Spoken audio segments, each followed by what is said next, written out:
Salve, salve, sétimo ano! Estamos aqui de volta para mais uma aula de ciências. Eu sou o professor Magno, estarei aqui abordando algumas coisinhas que a gente já falou aí. Se você perdeu alguma aula, não perca.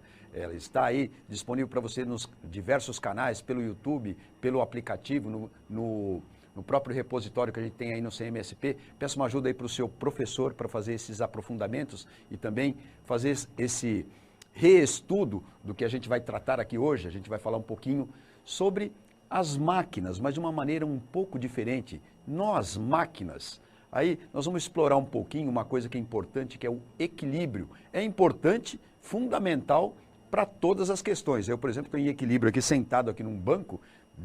Já pensou o mico que seria eu cair desse banco? Ou mesmo quando eu estou andando, né? Tem um movimento característico quando a gente caminha, a gente balança os braços, né? Mantém a cabeça também num certo ritmo. Quer dizer, tem algumas condições que são interessantes para o equilíbrio e eu convido você, então, para esta aula, vocês professores aí que estão com seus alunos, alunos que estão aí com seus professores, nos diversos aplicativos, nas diversas telas que a gente tem aí, a transmissão, inclusive pela TV. Então, olha só, a habilidade que a gente vai trabalhar hoje é a EF 07CI01A. O que é? É discutir a aplicação das máquinas simples, martelo, tesouro, uma alavanca. Ó, a alavanca é o elemento importante que a gente vai tratar aí um pouquinho em relação ao equilíbrio. Mas tem também a roldana, o plano inclinado, que também entra nessa questão do equilíbrio, entre outras. Ó, e propor soluções e invenções para as realizações, aí vem o principal, ó, de tarefas mecânicas cotidianas. Nós máquinas, nós ferramentas. Então o objetivo dessa aula é justamente associar o princípio da alavanca ao equilíbrio do corpo humano e as atividades humanas corriqueiras que a gente tem. Como é que a gente vai fazer isso?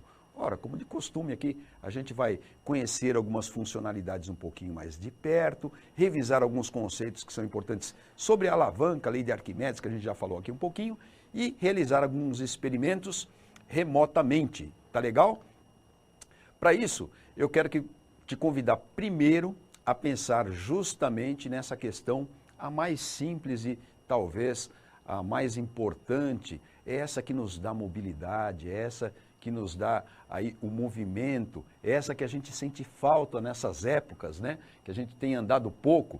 Eu tenho até um relógio que mede o número de passos que eu dou por dia para ajudar a não ficar ali totalmente no marasmo e tudo mais, e às vezes eu fico devendo para o aplicativo, né? Porque tem um número de passos que você tem ali, tem uma meta que você tem que colocar, tão importante que é o movimento. Observa essa figura para você aí recordar quando você andava livremente, andando por todo canto, não estava aí preso tanto tempo em casa, e ia lá para a escola, enfim, ia brincar, ia jogar futebol. A caminhada está aí no meio dessa história. Então é o que eu falei para você. Observando a figura, você vê que tem aí, ali, sugestivamente, um movimento dos braços, né? E tem ali um movimento da perna. Mas eu peço que você observe essa figura, que já tem uma pegadinha, tem uma observação, tem uma coisa importante que eu quero que você observe com bastante cuidado. Olha lá, tem posição da cabeça, tem uma posição do corpo todo em relação aos pés,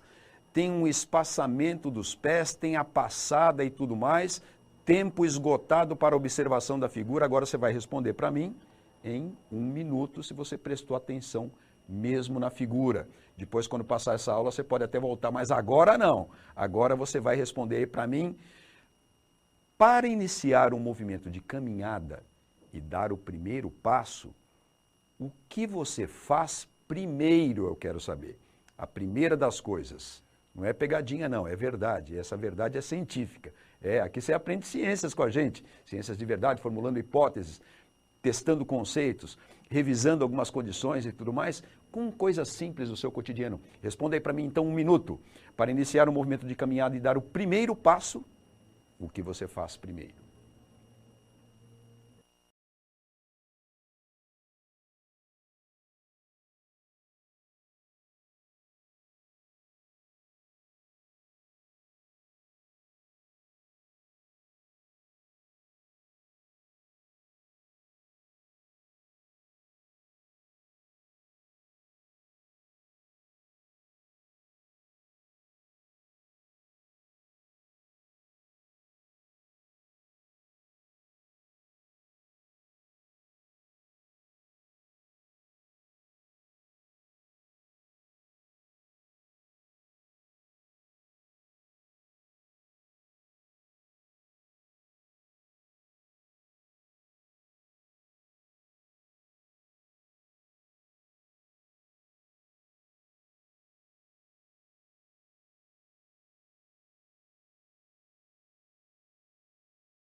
Como é importante a observação ou esse cuidado da observação quando a gente constrói o conhecimento científico. Quer dizer, eu coloquei a figura ali para você, você poderia observar todos os detalhes. Mas quem disse que a observação, quando ela vai para o campo científico, é uma coisa fácil? E aí eu posso até voltar a figura para você ver como é verdade que eu coloquei na figura para você mesmo o que é a real. Para você dar o primeiro passo, você não começa mexendo os braços e você não começa também levantando a perna. Você começa levantando o calcanhar. Né? Você pode testar isso na sua casa, pode encostar aí na parede agora que eu estou conversando com você, dá uma levantada aí, aproveita, faz alguma coisa, levanta um pouquinho daí da sua cadeira de onde você está sentado. Agora faz o seguinte, olha para tem aí um direcionamento no lugar que você está, no quarto, na sala, na cozinha, enfim, no pátio, ou às vezes até na sala de aula, enfim. E coloque-se na posição de dar o primeiro passo e esboce, faça a sua mente analisar o primeiro passo como a primeira coisa que você vai fazer. Ora, para eu dar o primeiro passo, se eu vou começar tanto com o pé direito como com o pé esquerdo, a primeira coisa que eu faço é levantar a perna para poder ter esse apoio aqui no chão, olha. Então, eu levanto, na verdade eu não levanto a perna não, perdão, vamos voltar aí. Eu levanto o calcanhar, é isso aí, ó. Eu levanto o calcanhar, ó, eu não preciso levantar muito, mas eu vou naturalmente andar, ó. Vou dar um passo aqui, ó. Ó, a primeira coisa que eu fiz foi, e isso denuncia que eu tenho que levantar o calcanhar, olha só. Eu vou normalmente dar um passo. Quando eu vou dar o passo, ó, se eu congelar, o calcanhar ele fica levantado. Sabe por quê? Você precisa fazer uma determinada força com essa parte anterior aqui do pé. Então, você precisa fixar ele no chão para poder fazer uma força para trás, para poder... É a tentativa de empurrar o chão, você entende? Ó? Você vai tentar empurrar o chão, tá parecendo que eu estou andando de skate, né? Ó, você vai fazer uma tentativa de empurrar o chão, e como o chão, esse chão aqui, por exemplo, ele oferece bastante resistência, em resultado, ao eu não conseguir empurrar para o chão, eu vou para frente e dou meu passo. Dá fácil para você imaginar que você pode perder o equilíbrio se o chão não oferecer essa resistência para o seu sapato, para o seu calçado, para o seu tênis. Né? Se você não tiver um atrito entre o seu pé e o chão, o apoio que você está, o que vai acontecer? Você vai empurrar o chão. Às vezes acontece com uma casca de banana, com uma folha solta, ou mesmo numa pista molhada, uma pista com óleo, enfim. Você perde esse atrito e aí você consegue ou empurrar o chão para trás, ou então consegue essa possibilidade de fazer essa força num sentido que não é o do movimento, mas é um sentido contrário, e aí você consegue, com essa aplicação de força, sem a resistência, cair de boca no chão. Estou falando aqui para você o seguinte, ó, que se você escorregar empurrando os dois pés para trás, ou mesmo um, há um perigo iminente de você perder o equilíbrio. Pode pegar o corpo inteiro, por favor? Aí, ó, para mostrar. Ó. Se você não consegue fazer esse movimento e perde esse apoio de você conseguir dar o passo, quando você vai fazer isso, ó, você tende a ir para frente e aí você cai. Olha o equilíbrio aí como uma prerrogativa interessante e importante. Logo, se a gente analisar aí na figura, a gente tem ali a solicitação de uma musculatura, né? Essa musculatura ela vai funcionar sim como uma máquina, como uma alavanca, como uma ferramenta para você andar.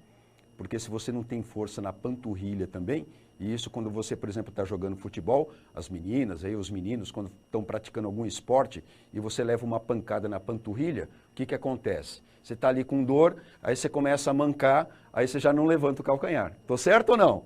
Ou estou falando alguma besteira? Pode colocar aí para o seu professor e tudo mais, esse campo de discussão que é extremamente importante. Tem uma musculatura nessa região aqui que eu solicito para poder levantar o calcanhar. É evidente porque quando você levantando aí em casa o calcanhar, você vai perceber que essa musculatura, ela até, se você não tiver bem exercitado, ela até tem uma certa dor. Se você levantar muito o calcanhar, ela até dá uma dorzinha. É porque você está solicitando essa musculatura. Olha quanta coisa a gente está aprendendo aqui, né? Olha só, para dar o primeiro passo, então, a gente faz isso, ó. Dando o primeiro passo, a gente procura um apoio, né? Tem que ter esse apoio, tem que ter a força de atrito, e a gente solicita aquele músculo ali que está representado em vermelho para você. Né? Você faz uma força então, né? Você faz uma força com um músculo, tem um apoio, percebeu aí a dica ou não, galera? Você tem um apoio e tem uma força potente, e evidentemente também tem a força resistente, ora, o que a gente está falando? A gente está falando de alavanca, né? Então, ó, que tipo de alavanca é essa então? Ó, para te dar a dica, eu já coloquei ali duas coisinhas, ó. Você tem o apoio está ali na ponta dos pés, ou na parte ali anterior do pé, entre o peito do pé e os dedos, enfim. O que tem a força potente é justamente os músculos, que está bem afastado aqui com aquela setinha azul. Então vamos lá. Que tipo de alavanca é essa? Coloca aí para mim. Eu vou te dar aí um minutinho rápido, hein? Eu vou voltar um pouquinho antes, porque a resposta é rápida. Ou é interfixa, ou é interpotente, ou é interresistente. Vamos lá.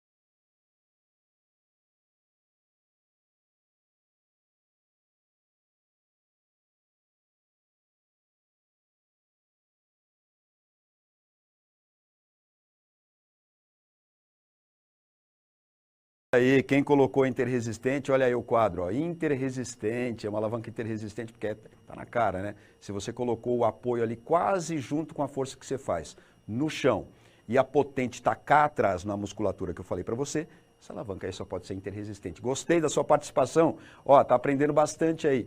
Quantas alavancas será que tem o corpo humano, hein? A gente explorou aqui, preparou essa aula com umas coisinhas bacanas, algumas observações interessantes sobre equilíbrio, como eu falei para você lá no objetivo. Olha só, quando você caminha em um plano horizontal, tranquilo, numa pista e tal, coisa que eu não faço há muito tempo, seu corpo fica praticamente perpendicular ao plano. Você sabe o que é perpendicular? O seu corpo forma praticamente um ângulo reto.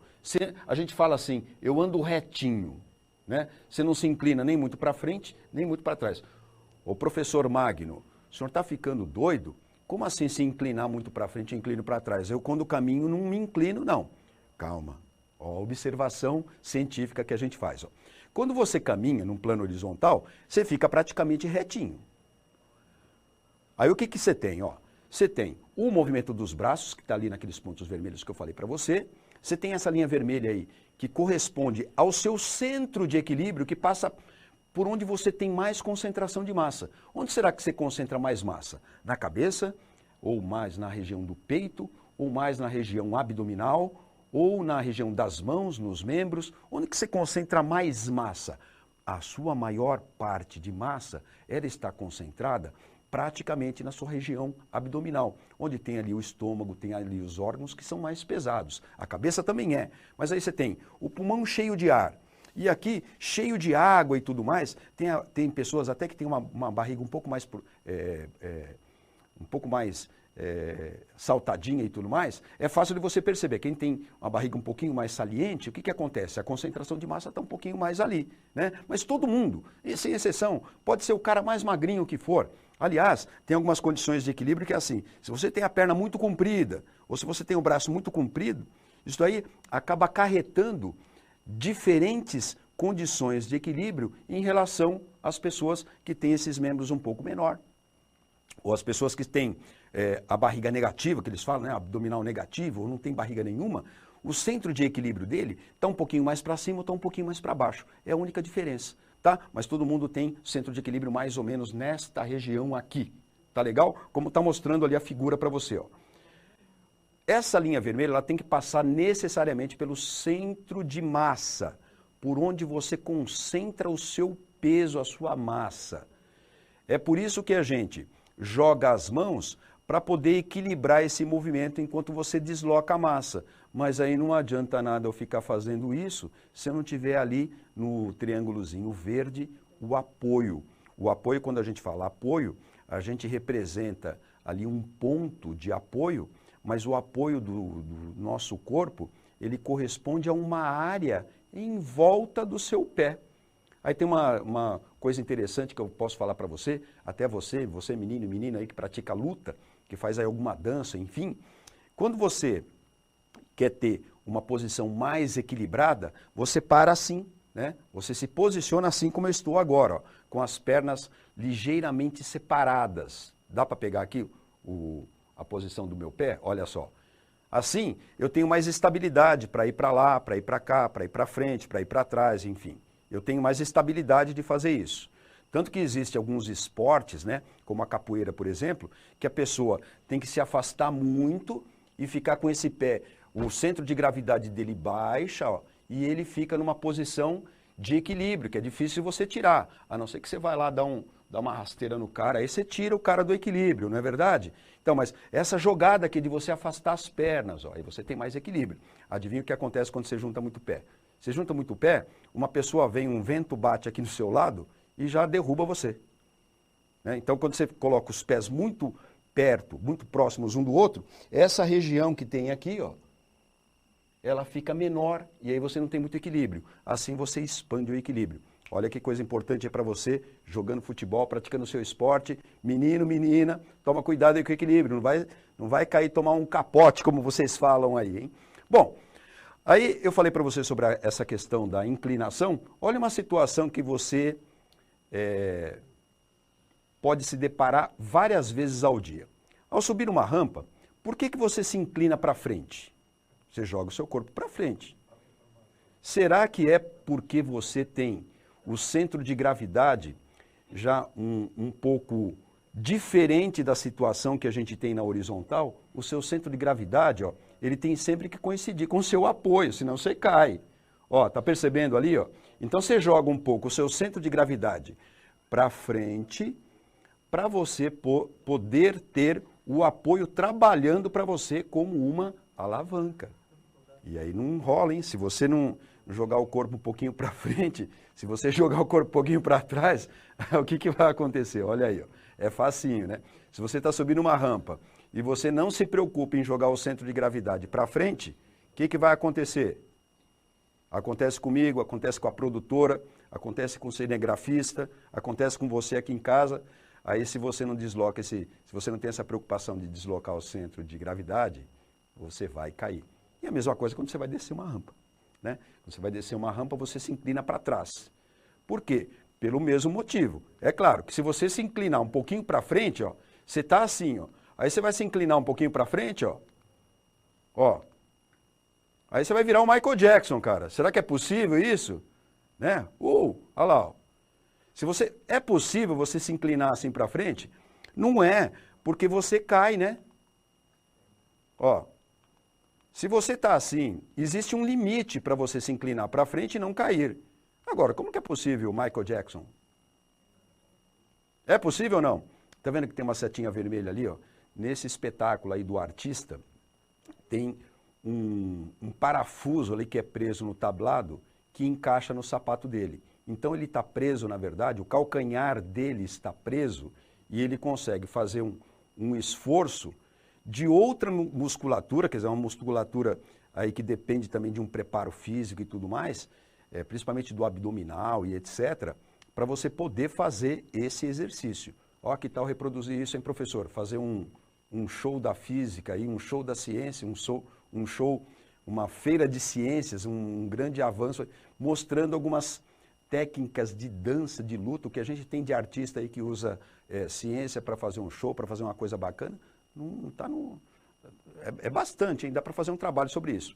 Bom, a alavanca que a gente usa nessa condição aí, ela reporta bastante o que a gente tem aí, que trouxe para vocês aqui nesta aula, que o seu centro de gravidade, ele deve estar a uma distância do apoio recomendada.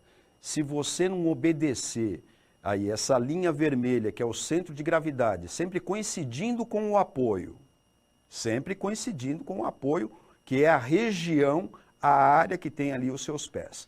Se você colocar isso numa distância muito grande, você pode até não cair, mas o esforço muscular da sua alavanca, da sua máquina, vai ter que ser, os músculos que serão solicitados, eu quero dizer, serão aí outros do que o normal. E isso precisa de, evidentemente, de bastante treinamento e tudo mais. Aí fica com a educação física.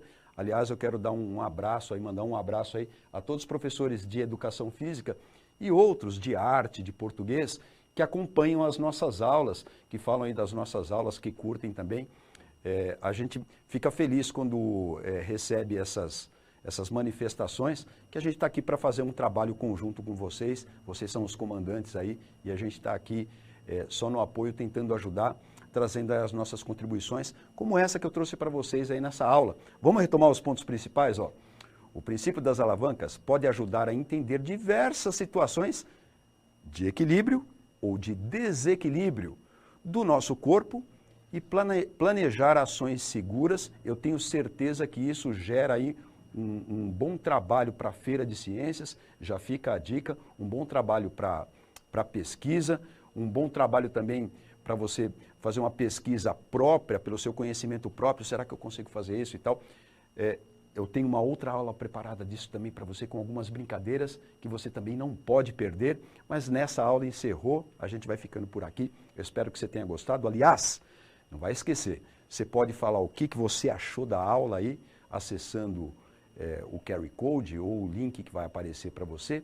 Coloca aí a sua impressão, fala aí o que você achou, coloca aí as suas sugestões, coloca aí o que a gente pode melhorar, de repente alguma sugestão, alguma coisa que não ficou bem legal, coloca aí que a gente vai com certeza construir uma coisa bacana. Eu fico por aqui, até a próxima, galera.